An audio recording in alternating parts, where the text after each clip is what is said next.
kasih yang disinari terang, cara Tuhan mengasihiku.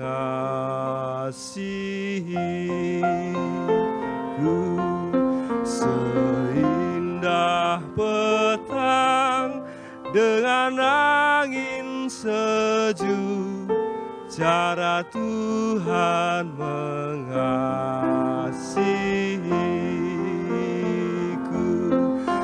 Tuhanku lembut dan penyayang,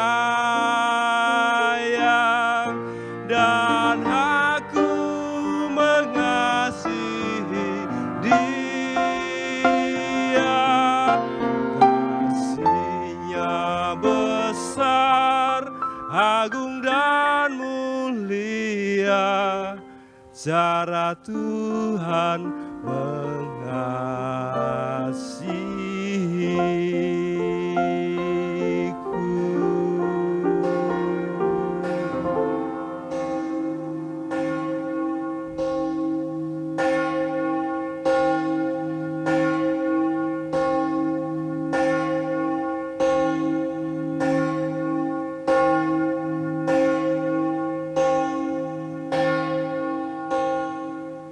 Selamat pagi, salam dalam kasih Kristus.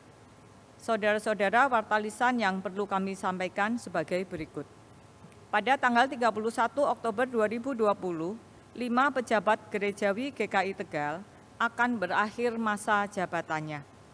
Rapat pleno Majelis Jemaat GKI Tegal secara online tanggal 31 Oktober 2020 memutuskan untuk memanggil dan meneguhkan 5 orang penatua baru dengan masa jabatan 3 tahun dari 2020 sampai 2023. Oleh karena itu, kami meminta masukkan nama calon penatua baru dari anggota GKI Tegal. Dalam minggu ini akan dibagikan amplop formulir pemilihan calon penatua GKI Tegal ke anggota dewasa GKI Tegal, yaitu Baptis Dewasa atau Sidik. Sehubungan dengan hal tersebut, kami mohon anggota memilih 5 nama bakal calon penatua baru yang tercantum di dalam amplop tersebut. Amplop formulir tersebut dapat diserahkan lewat kotak persembahan di depan kantor paling lambat hari Jumat, tanggal 2 Oktober 2020 pukul 13. Nama Anda kami rahasiakan. Terima kasih atas masukan yang Anda berikan. Kami menginformasikan bahwa selama bulan September 2020, Majelis Jemaat masih akan mempersiapkan sarana prasarana yang diperlukan, serta mengadakan simulasi ibadat onsite atau di gedung gereja, dengan tatanan atau aturan yang baru. Diharapkan kita dapat segera kembali beribadat dengan tetap mempertimbangkan situasi dan kondisi terkait pandemi COVID-19. Kegiatan-kegiatan Majelis Jemaat, bidang dan komisi di bulan September 2020 diadakan secara terbatas untuk hal-hal yang sangat mendesak atau emergensi. Demikian warta lisan ini, selamat memasuki ibadat. Saudara-saudara, hingga saat ini kita masih mengalami masa sulit karena pandemi COVID-19 masih mengancam kehidupan kita. Namun kita tidak perlu takut dan khawatir, apalagi menyalahkan keadaan atas kesulitan yang sedang kita alami. Tetaplah percaya kepada Tuhan, sebab Tuhan Allah akan hadir dan melindungi kita.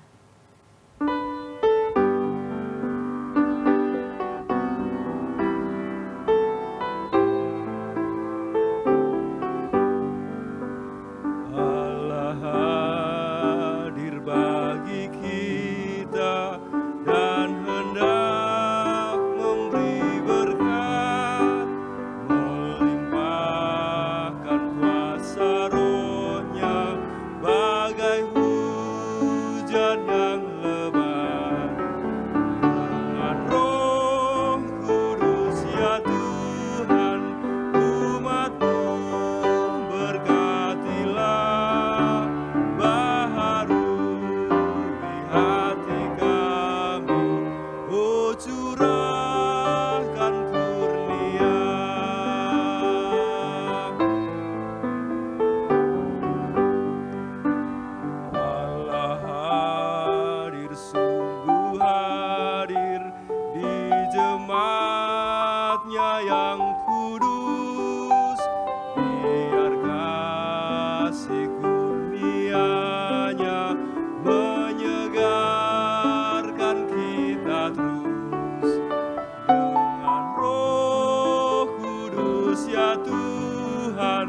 umat-Mu berkatilah, baharui hati kami, oh curahkan kurnia.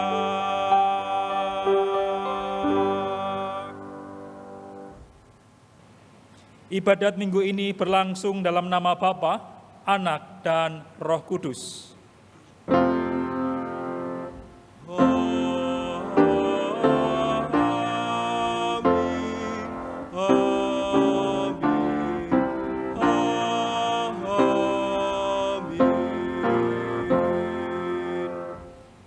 Kasih karunia dan damai sejahtera dari Allah, Bapa kita, dan dari Tuhan Yesus Kristus menyertai saudara sekalian.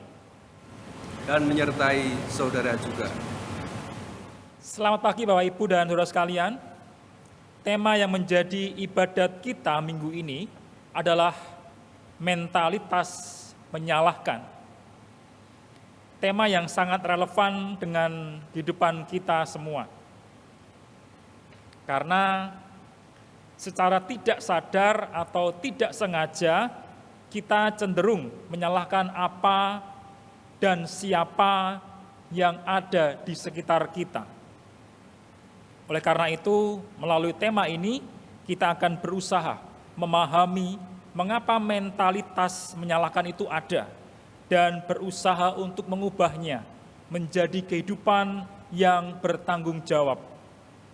Tentu saja, kita membutuhkan pertolongan Tuhan untuk membangunkan iman kita dan memulihkan kasih yang sebelumnya telah remuk.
Saudara-saudara, mari kita datang ke hadapan Tuhan dengan penuh rasa penyesalan. Kita akui segala dosa dan kesalahan yang selama ini kita perbuat. Mari kita berdoa. Ya Tuhan, kami datang dengan kepala tertunduk, dengan hati yang malu, untuk memohon pengampunan dari-Mu. Kami mau mengaku jika kami lebih senang menimpakan kesalahan yang telah kami perbuat kepada orang lain. Bahkan mungkin saja kami juga menyalahkan Tuhan atas keadaan hidup kami saat ini. Melalui doa pengakuan dosa ini, kami mau mengakuinya ya Tuhan. Setiap perbuatan dosa dan kesalahan yang dengan sengaja kami lakukan. Mungkin mulut kami diam, orang lain tak tahu, tetapi hati dan pikiran kami berbuat dosa dengan menyalahkan dan tidak mau bertanggung jawab atas kesalahan yang telah kami perbuat. Ya Tuhan, pada saat ini kami yang sedang beribadat di rumah masing-masing memohon belas kasihan-Mu, agar Engkau berkenan mengampuni segala kesalahan dan dosa-dosa yang telah kami akui di hadapan-Mu. Inilah doa pengakuan dosa kami yang kami naikkan di dalam nama Tuhan Yesus Kristus. Amin. Saudara-saudara, firman Tuhan berkata, "Anak-anakku, hal-hal ini kutuliskan kepada kamu, supaya kamu jangan berbuat dosa. Namun jika seorang berbuat dosa, kita mempunyai seorang pengantara kepada Bapa, yaitu Yesus Kristus yang adil. Dan Ia adalah pendamaian untuk segala dosa kita, dan bukan untuk dosa kita saja, tetapi juga untuk dosa seluruh dunia." Itu adalah berita anugerah yang diambil dari 1 Yohanes pasal 2 ayat 1 sampai 2. Demikianlah berita anugerah dari Tuhan. Syukur kepada Allah. Damai besertamu. Damai besertamu.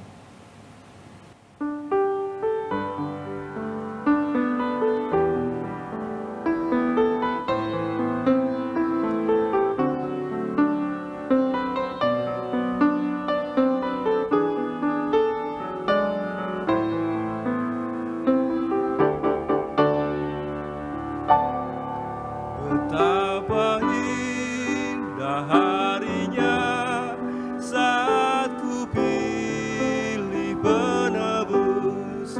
Alangkah sukacitanya ku memberitakannya terus. Indahlah harinya Yesus membasuh dosaku. Ku diajari penebus, berjaga dan berdoa terus. Indahlah harinya Yesus membasuh dosaku. Betapa indah janjinya yang telah mengikat hatiku. Kasih padanya serta menyanyi bersyukur. Indahlah harinya Yesus membasuh dosaku. Ku diajari penebus, berjaga dan berdoa terus.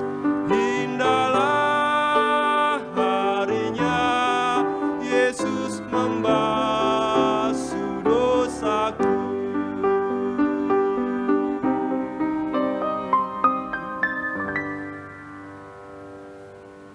Saudara-saudara, sebelum membaca dan merenungkan firman Tuhan, mari kita berdoa memohon pertolongan dari Roh Kudus. Ya Tuhan, saat ini kami sedang beribadat di rumah masing-masing. Namun kami mau percaya jika Engkau juga hadir di tengah-tengah kami. Jika sebentar lagi kami akan membaca dan mendengarkan pemberitaan firman-Mu, kami memohon agar Roh Kudus berkenan untuk menerangi hati dan pikiran kami. Kami membutuhkan firman Tuhan untuk menguatkan dan meneguhkan kehidupan kami di masa-masa yang sulit seperti sekarang ini. Sehingga kami mampu untuk melangkah dan berjalan sesuai dengan kehendak-Mu. Ya Tuhan, hamba-Mu juga memohon penyertaan kuasa Roh Kudus agar hamba-Mu yang lemah dan penuh kekurangan ini dimampukan untuk memberitakan firman-Mu yang kudus. Saat ini berfirmanlah ya Tuhan, karena kami telah siap untuk mendengarkan firman Tuhan. Kami berdoa di dalam nama Tuhan Yesus Kristus. Amin.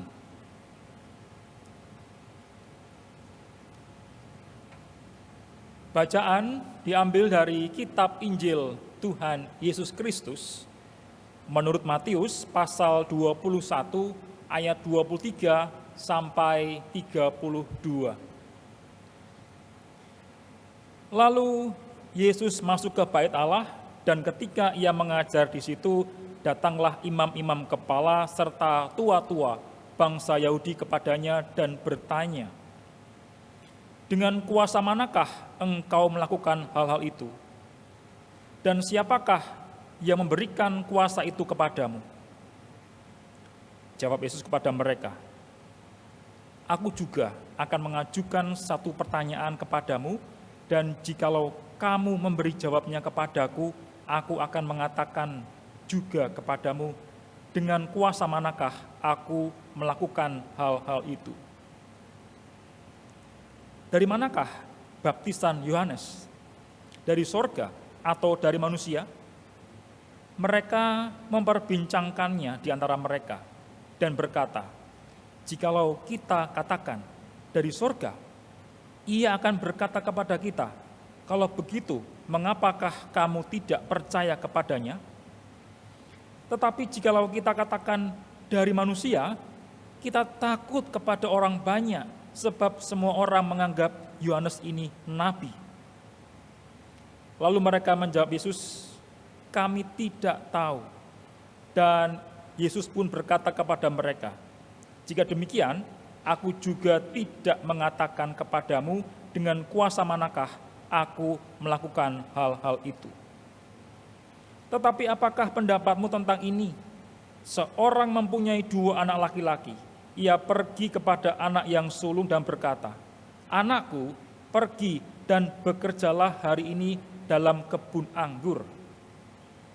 Jawab anak itu, 'Baik, Bapa,' tetapi ia tidak pergi. Lalu orang itu pergi kepada anak yang kedua dan berkata demikian juga. Dan anak itu menjawab, 'Aku tidak mau.' Tetapi kemudian ia menyesal lalu pergi juga. Siapakah di antara kedua orang itu yang melakukan kehendak ayahnya?" Jawab mereka, "Yang terakhir." Kata Yesus kepada mereka, "Aku berkata kepadamu, sesungguhnya pemungut-pemungut cukai dan perempuan-perempuan sundal akan mendahului kamu masuk ke dalam kerajaan Allah. Sebab Yohanes datang untuk menunjukkan jalan kebenaran kepadamu, dan kamu tidak percaya kepadanya. Tetapi pemungut-pemungut cukai dan perempuan-perempuan sundal percaya kepadanya. Dan meskipun kamu melihatnya, tetapi kemudian kamu tidak menyesal, dan kamu tidak juga percaya kepadanya." Demikianlah Injil Yesus Kristus. Berbahagialah mereka yang mendengarkan firman Allah dan yang melakukannya. Haleluya. Haleluya, haleluya, haleluya.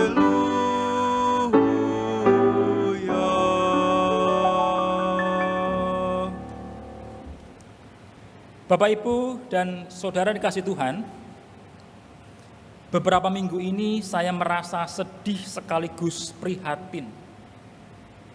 Mungkin Bapak, Ibu, dan Saudara juga merasakan hal yang sama. Karena grafik penderita COVID-19 di Indonesia terus saja mengalami peningkatan. Bahkan menembus kasus baru hingga di atas 4.000 dalam sehari. 59 negara menolak kedatangan warga negara Indonesia. Harga saham juga sempat anjlok. Bahkan beberapa waktu yang lalu, PSBB diberlakukan kembali di Jakarta. Sebenarnya, yang membuat saya sedih dan prihatin,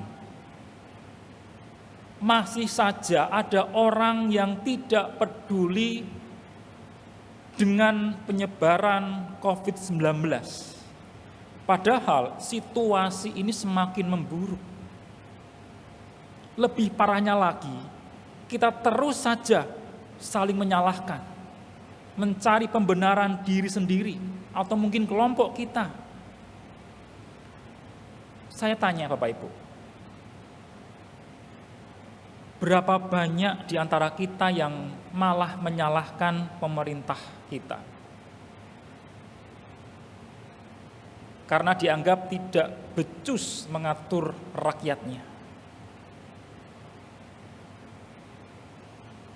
Tetapi apakah kita sudah berkaca? Apakah diri kita ini sudah mau diatur? Sudahkah mematuhi aturan protokol kesehatan? Pakai masker, menghindari kerumunan, jaga jarak, rajin cuci tangan, atau malah sebaliknya? Mungkin kita tidak sefrontal bapak-bapak yang sedang viral di sosial media, yang malah memeluk petugas polisi karena ditegur tidak memakai masker. Tetapi ya, kalau kita masih saja menyalahkan orang lain, menyalahkan pemerintah, menyalahkan keadaan, kondisi, dan apapun itu, berarti kita sama saja.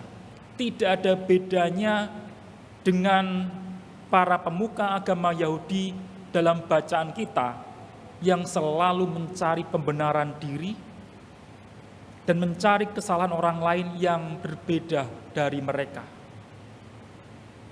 Waktu itu Tuhan Yesus mengingatkan para pemuka agama Yahudi ini untuk melakukan firman Tuhan yang telah mereka hafalkan. Mengapa Tuhan Yesus berkata demikian? Ya karena pola kehidupan mereka hanya sekedar melakukan ritual dan mengajarkan bagaimana menjaga kekudusan dengan menghafalkan hukum-hukum Taurat. Mereka lupa bahwa menjaga kekudusan tidak cukup hanya dengan ritual, tidak cukup hanya dengan menghafalkan Taurat, tetapi haruslah melakukan firman Tuhan dan berdampak menjadi berkat bagi orang lain.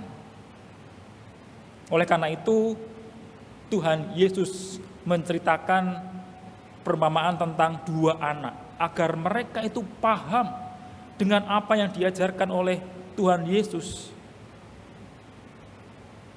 Para pemuka agama dan umat saat itu sedang berada di Bait Allah. Diajak oleh Yesus untuk hidup di dalam pertobatan seperti si anak bungsu yang pada awalnya menolak perintah bapaknya, tetapi kemudian menyesal lalu mengerjakan apa yang bapaknya perintahkan.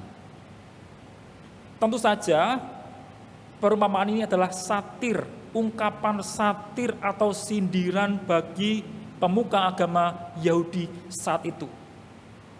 Karena mereka memposisikan diri seperti anak sulung yang seolah-olah berbuat sesuatu yang baik bagi Allah. Padahal mereka sebenarnya tidak berbuat apa-apa.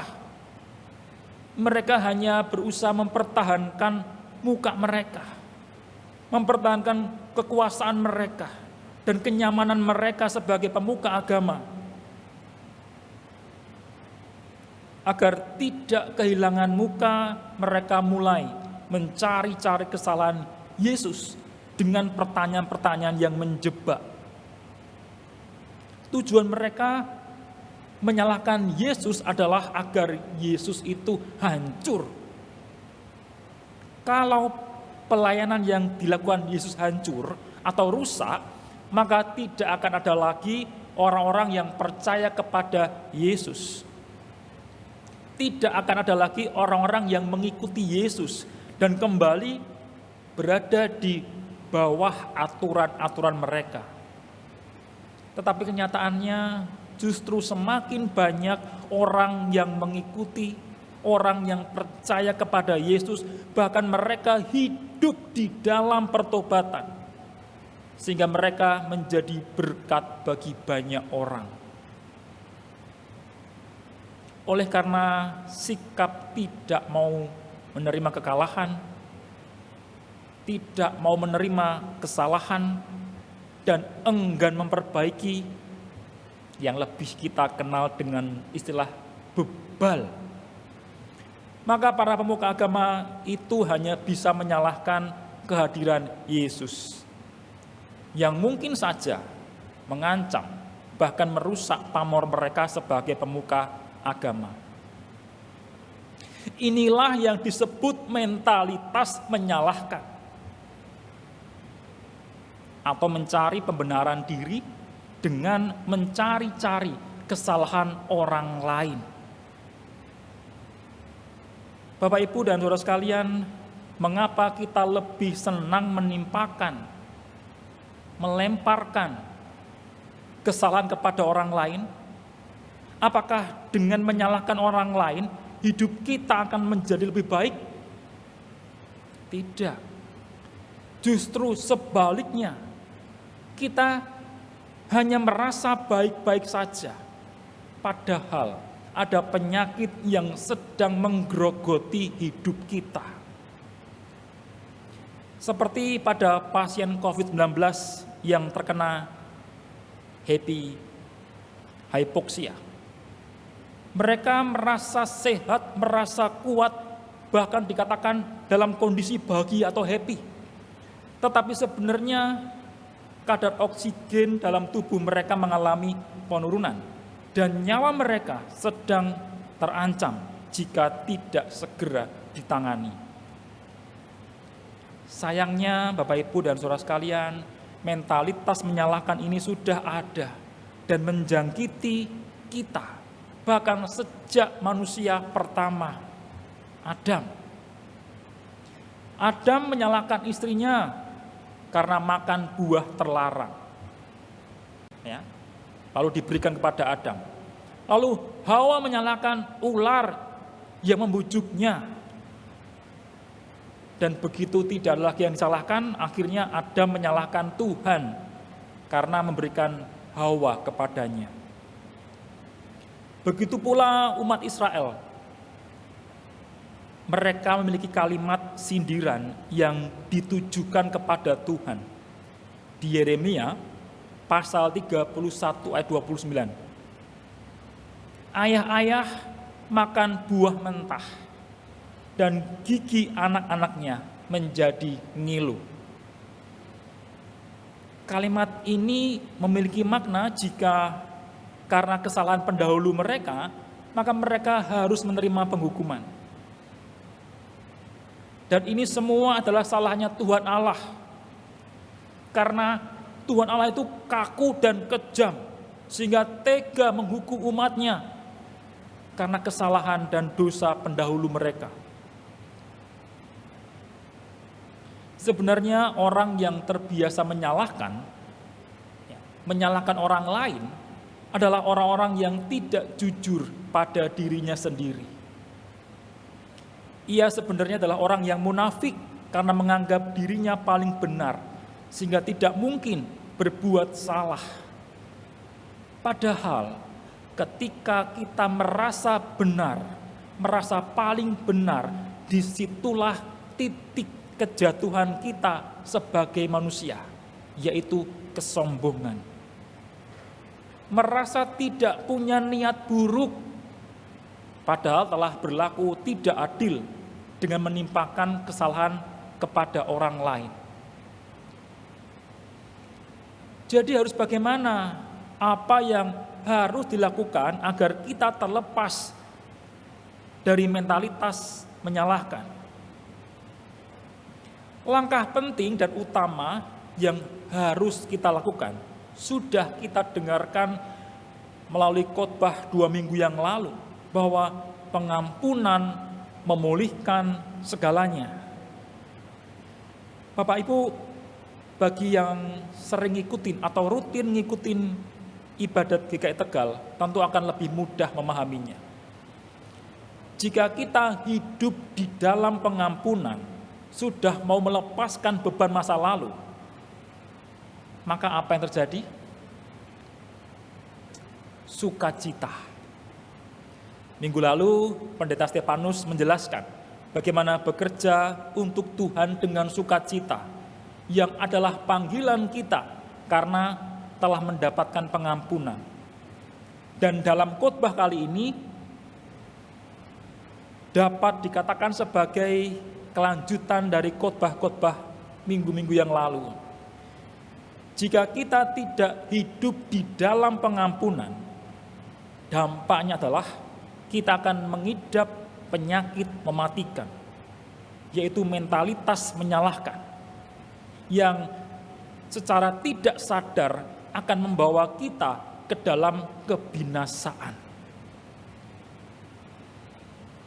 Oleh karena itu, satu-satunya cara yang bisa kita lakukan agar sembuh dari mentalitas menyalahkan adalah menyerahkan diri kepada Yesus dan hidup di dalam pertobatan, seperti si anak bungsu. Ingat bagaimana akhirnya Adam dan Hawa saling menyalahkan karena mereka telah jatuh di dalam dosa. Jadi selama kita masih memelihara dosa, selamanya kita akan tetap saja saling menyalahkan, bahkan kita akan terbuai di dalamnya, bahkan kita akan menikmatinya.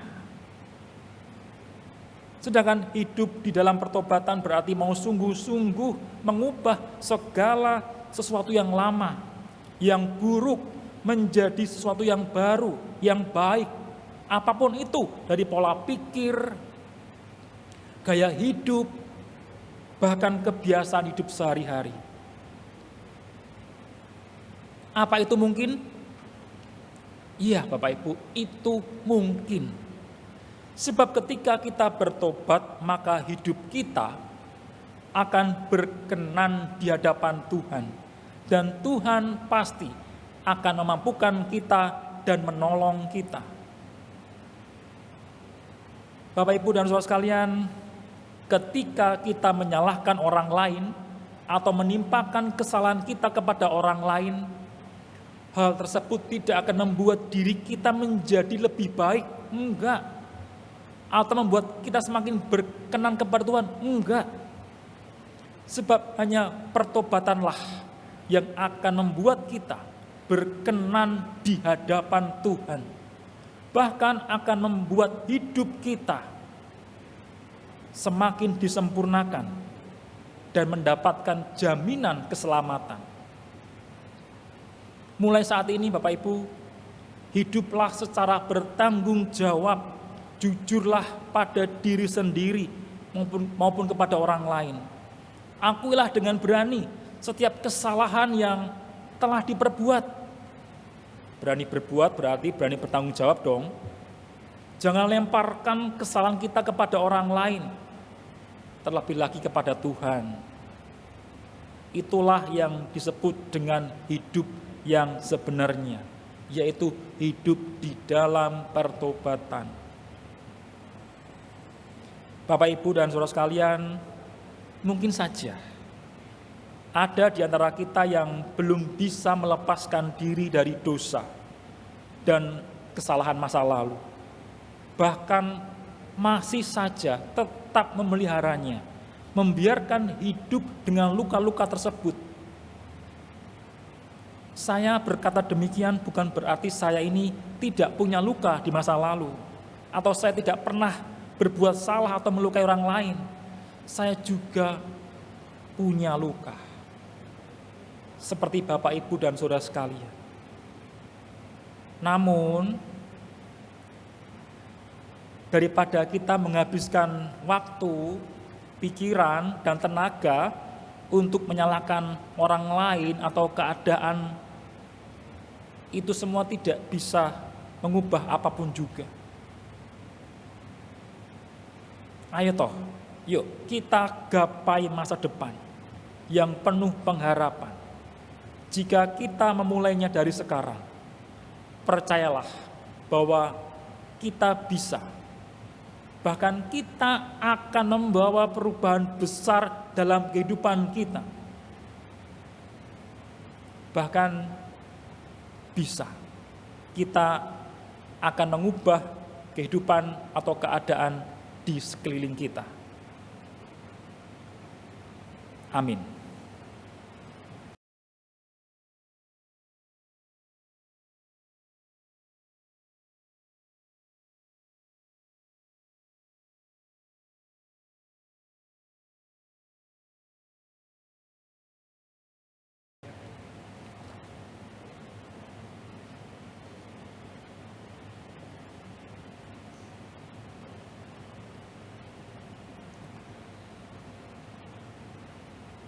Marilah kita bersama dengan gereja dari segala abad dan tempat mengakui iman kita menurut pengakuan iman rasuli.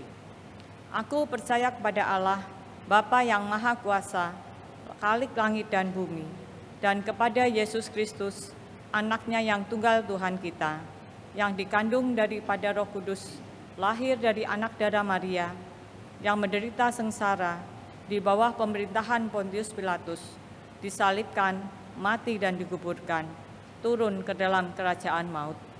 Pada hari yang ketiga, bangkit pula dari antara orang mati, naik ke surga, duduk di sebelah kanan Allah, Bapa yang Maha Kuasa, dan dari sana Ia akan datang untuk menghakimi orang yang hidup dan yang mati. Aku percaya kepada Roh Kudus, gereja yang kudus dan am, persekutuan orang kudus, pengampunan dosa, kebangkitan orang mati, dan hidup yang kekal. Amin. Saudara-saudara, mari kita naikkan doa syafaat kita, dan di akhir doa syafaat nanti kita akan menyanyikan doa Bapa kami secara bersama-sama. Mari kita berdoa. Ya Tuhan, di masa-masa yang sulit ini kami mau terus berdoa dan berpengharapan. Terlebih lagi di masa pandemi COVID-19 seperti sekarang ini. Kami tidak lagi mau menyalahkan orang lain ataupun kondisi dan keadaan, tetapi kami mau memulai dari diri kami sendiri untuk mematuhi setiap aturan protokol kesehatan. Dengan demikian, kami telah menjaga diri kami dan mengasihi sesama kami. Memang Tuhan, pandemi ini membuat kesehatan, ekonomi, pekerjaan, bahkan keuangan kami semakin sulit. Namun kami mau terus percaya bahwa Engkau akan memampukan kami untuk terus bertahan. Di tengah-tengah kesulitan yang kami hadapi ini Tuhan, kami mau terus berdoa agar pandemi ini segera berakhir dan segera menemukan jalan keluar.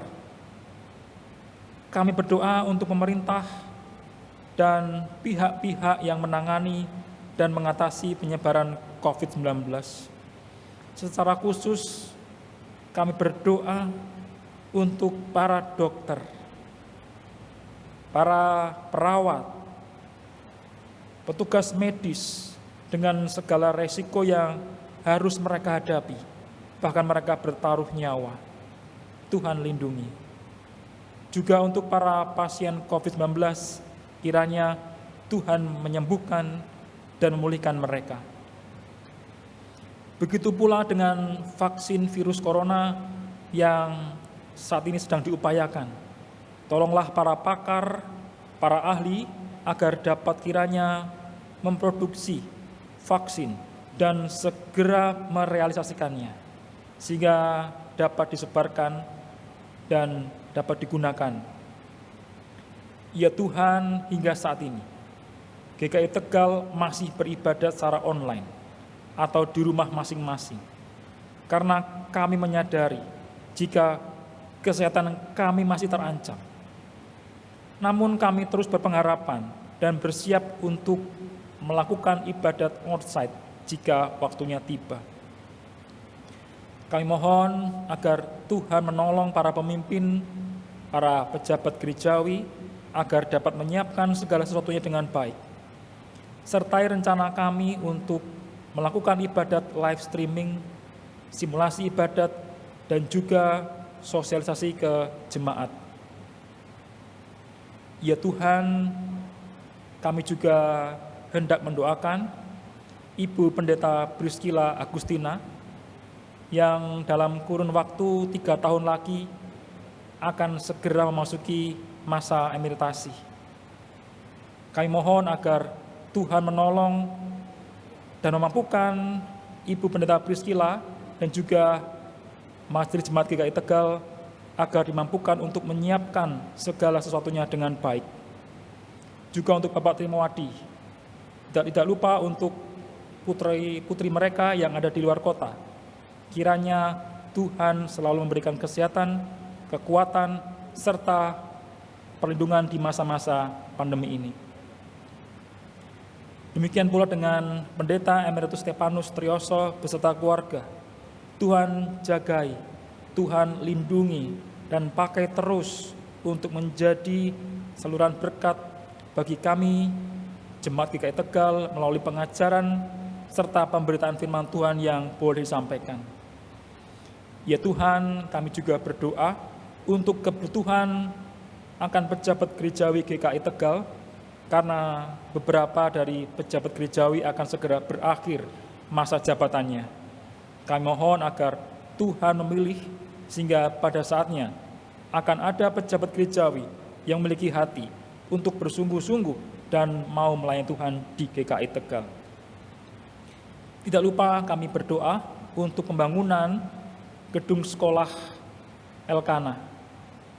Kami mohon agar Engkau menyertai setiap rencana dan anggaran yang tentu saja dibutuhkan. Sehingga suatu saat nanti melalui gedung sekolah Elkana ini boleh menjadi terang dan memancarkan kasih-Mu di daerah Tegal dan sekitarnya. Tuhan, kami juga berdoa untuk mereka yang sedang sakit. Secara khusus kami berdoa untuk Ibu Esther, Ibu Yeniwati, dan Ibu Teorena, dan mereka yang kami sebutkan secara pribadi dalam doa kami. Kiranya Tuhan memulihkan dan menyembuhkan mereka. Inilah pergumulan dan doa syafaat yang kami naikkan kepadamu. Kiranya Tuhan mendengarkan dan mengabulkan segala permohonan kami.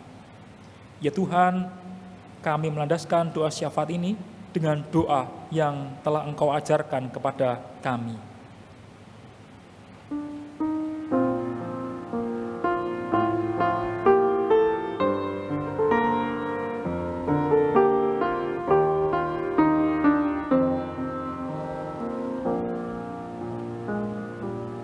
Bapa kami yang ada di surga, dikuduskanlah namamu, datanglah kerajaanmu,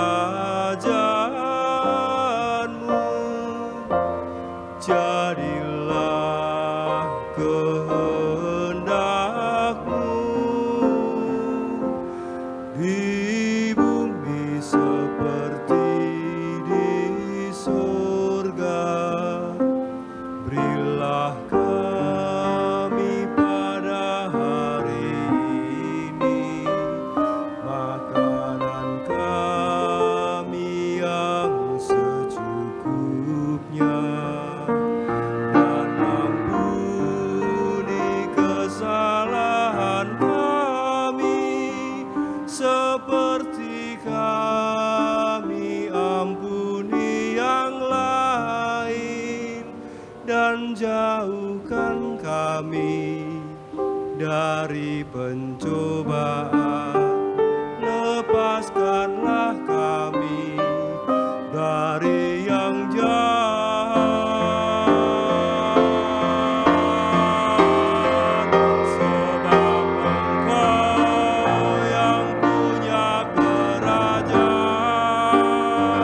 serta kuasa dan kemuliaan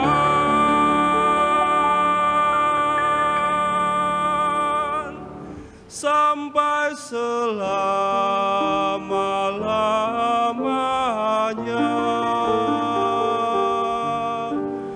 Haleluya.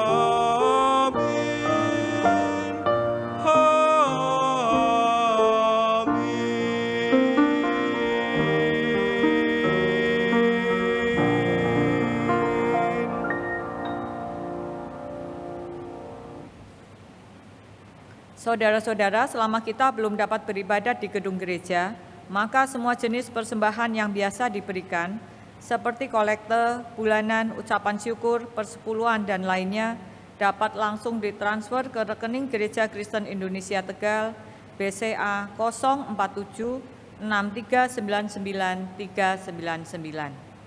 Saudara-saudara juga dapat memasukkan persembahan ke kotak persembahan di depan kantor gereja pada jam kerja Senin sampai Sabtu pukul 8 sampai 13. Majelis Jemaat GKI Tegal juga mengembangkan QR Kode Standar Pembayaran Nasional atau QRIS untuk mempermudah saudara-saudara dalam memberikan persembahan.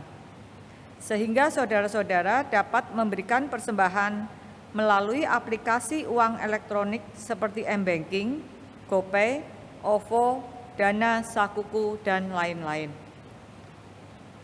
Bagi saudara yang kesulitan mentransfer atau tidak bisa bepergian, Majelis Jemaat GKI Tegal dapat melayani pengambilan sampul tersebut ke rumah saudara.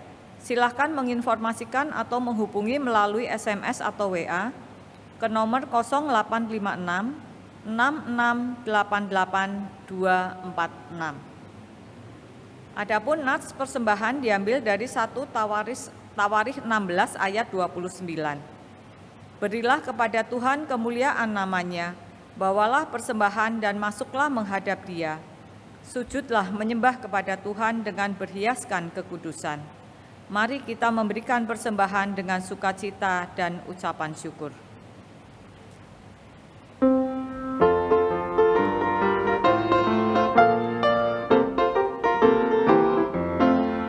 Sudahkah yang terbaik ku berikan kepada Yesus Tuhanku? Besar pengorbanannya di Kalvari, diharapnya terbaik diriku. Berapa yang terhilang telah ku cari, dan ku lepaskan yang terbelenggu. Sudahkah yang terbaik ku berikan kepada Yesus Tuhanku?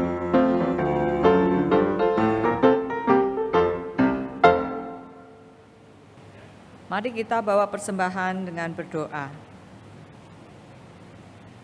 Bapa kami yang ada di surga, kembali kami mengucap syukur atas pemeliharaan Tuhan pada kehidupan kami, di saat waktu berkelimpahan ataupun kekurangan.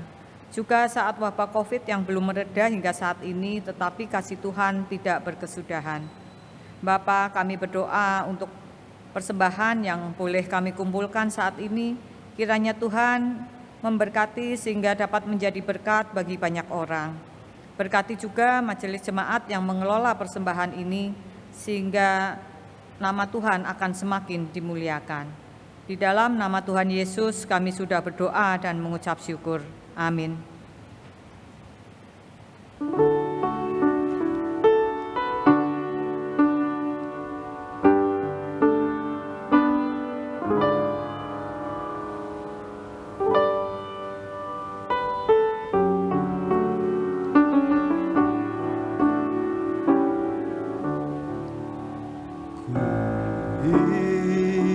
Ingin selalu dekat padamu,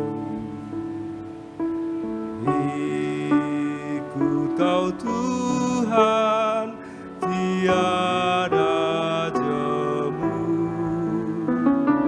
Bila Kau pimpin kehidupanku, ragu, tetap langkahku. Oh, Juru Selamat, pegang tanganku, bimbinganmu yang aku perlu. Pertolongan dan kuasa-Mu, oh Tuhan Yesus, pegang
Saudara-saudara, arahkanlah hatimu kepada Tuhan dan bertanggung jawablah atas kehidupan saudara dengan terus berkarya membawa perubahan. Syukur kepada Tuhan. Sekarang mari kita menerima berkat dari Tuhan. Tuhan memberkati kita dan melindungi kita. Tuhan menyinari kita dengan wajah-Nya dan memberi kita kasih karunia. Tuhan menghadapkan wajah-Nya kepada kita dan memberi kita damai sejahtera.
Ingin selalu dekat padamu,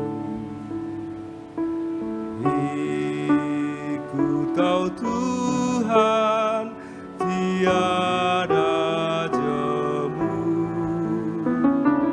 Bila Kau pimpin kehidupanku, ragu, tetap langkahku. Oh, Juru Selamat, pegang tanganku, bimbingan-Mu yang aku perlu. Pertolongan dan kuasa-Mu,